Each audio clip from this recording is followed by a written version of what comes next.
જય શ્રી કૃષ્ણ, જય માતાજી, જય સ્વામિનારાયણ. કે જય શ્રી કૃષ્ણ બોલ. નખરા ચાલુ થઈ જાય, પાણીની બોટલ નાખે અને તે ઢીંગલી વાળું ફ્રોક પહેર્યું બતાય બધાને.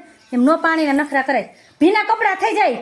આમ જામાં ઢીંગ્યું છે કે બધાને ફૂલ છે ને ઢીંગી છે ને બિલાડી હતન છે, જો બિલાડી છે ને ઘર છે ને બધુંય છે. કે બધાને જય શ્રી કૃષ્ણ કે પેલા.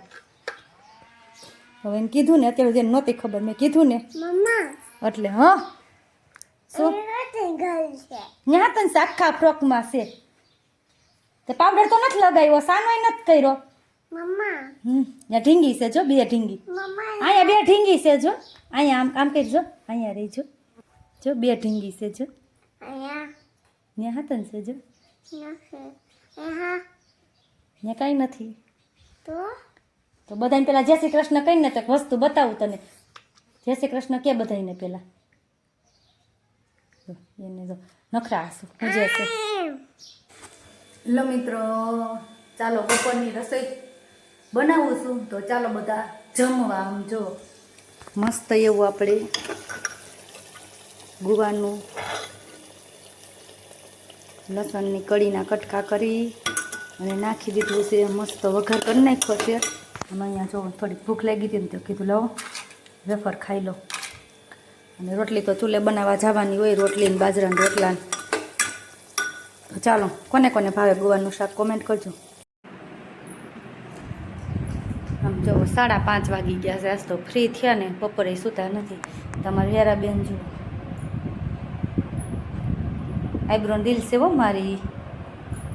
વેરાબેન જો મારા આઈબ્રો કરવાવાળા આવ્યા